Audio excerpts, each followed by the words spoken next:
დაიწერეთ ზღაპარიყოს YouTube არხი.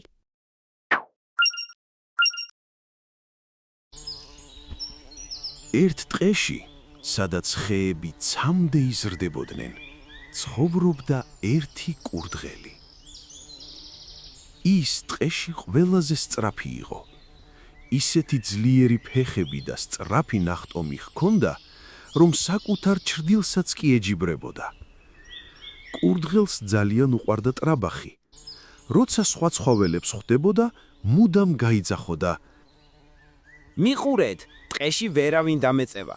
მე ვარ სისწრაფის მეფე. ცხოველები უკვე დაიღალნენ მისი ქედმაღლობით, მაგრამ ხმას არ იღებდნენ. ბოლოს და ბოლოს ის მართლაც ძალიან სწრაფი იყო. ერთ დღეს, როცა კურდღელი კვლავ თავის სისწრაფეზე ამაყობდა, მოულოდნელად მშვიდი ხმა გაისმა. მე შეიძლება არ ვიყო სწრაფი, მაგრამ ვფიქრობ, რომ შემიძლია რბოლაში მოგიგო. თქვა კუმ. ტყე დადუმდა. ყველა ცხოველი კუს მიაშტერდა. ის ნელა მოძრაობდა, მძიმე ბაკანი ჰქონდა, მოკლე ფეხები, ისე ნელა მიდიოდა, თითქოს დრო თავადელოდა მას. კურდღელი ახარხარდა. შენ, მე მჯობნი, რა სასაცილოა, თვალის დახამხამებაში დაგტოვებ უკან. მაგრამ კუ არ იცინოდა. იგი სერიოზულად უყურებდა კურდღელს და უთხრა. ვირბინო თვალ, ტყეში, ტბის ირგვლივ, ფინიში იქნება დიდ მუხასთან. მელია, რომელსაც ტყეში სამართლიანად თვლიდნენ, სიამოვნებით დასთანხმდა, რომ რბოლის მსაჯი ყოფილიყო. მეორე დილას ტყე სავსე იყო მღელვარებით. ყველა ცხოველი, ჩიტები, ციყვები, ირმები და მელიები შეკრებილიყვნენ, რომ ეს უჩვეულო რბოლა ენახათ. სტარტის ხასთან იდგნენ კურდღელი, ენერგიული და მხიარული, და კუ, წყნარი და მშვიდი. მელიამ ფოთოლი დროშასავით ასწია და დაიძახა. მოემზადეთ. ყურადღება, დავიწყეთ. კურდღელი ელვის სისწრაფით გაქანდა. ის გარბოდა ხეების მიყოლებით, ხტებოდა ქვებზე, უქროდა ტბას, მალევე იმდენად შორს იყო, რომ კუც ვეღარ ჩანდა. კურდღელი შეჩერდა, უკან გაიხედა და გაიღიმა. ის ალბათ ჯერ სტარტზეც არ გასულა. დრო მაქვს, ცოტა დავისვენო.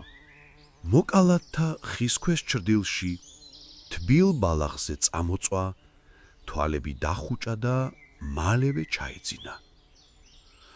ამ დროს კუ განაგრძობდა გზას. ნელა, მაგრამ გამუდმებით, ნაბიჯ-ნაბიჯ მიიწევდა წინ. იგი არ ჩერდებოდა და უკანაც არ ეხედებოდა. ტყის ხმაური ჩაცხრა, მზენელა გადიოდა ცაზე და კურდღელი ისევ ძილში იყო. თუმცა, მალე ერთმა ციყვმა წამოიძახა. კუ, უკვე ფინიშს უახლოვდება.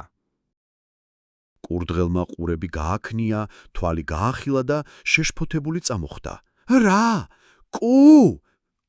სწრაფად წამოხდა ფეხზე და გაიქცა ფინიშისკენ. მაგრამ როცა ფინიშს მიუახლოვდა, დაინახა კუ უკვე ფინიშის ხასთან მიდიოდა, ნელა და თავდაჯერებულად. კურდღელმა უკანასკნელი ძალები მოიკრიფა, მაგრამ გვიან იყო. კუმ ფინიშის ხაზი გადაკვეთა. მთელი ტყე აღფრთოვანდა. ცხოველები ტაშს უკრავდნენ, ჩიტები მღეროდნენ და ყველა გაოცებით უყურებდა გამარჯვებულს. კურდღელი მივიდა კუსთან და თავი დახარა. მაპატიე კუ, ძალიან ამაყი ვიყავი. მეგონა, ვერავინ მომიგებდა. კუმ გაუღიმა. შენ სწრაფი ხარ, მაგრამ ხანდახან მოთმინება და თანმიმდევრული შრომა ყველაზე დიდ შედეგს იძლევა. იმ დღიდან კურდღელმა ტრაბახი შეწყვიტა. იგი ისევ დარბოდა სწრაფად, მაგრამ სხვებს პატივს სცემდა. კუ და კურდღელი მეგობრები გახდნენ. ისინი ხშირად ერთად დადიოდნენ ტყეში. ნელა თუ სწრაფად, ერთად ყოფნა ყველაზე მნიშვნელოვანი იყო. და ბოლოს, არასდროს უნდა შევაფასოთ სხვები მათი გარეგნობის ან სისწრაფის მიხედვით. მოთმინება, შრომა და თავდაჯერებულობა საბოლოოდ მოგებას მოიტანს.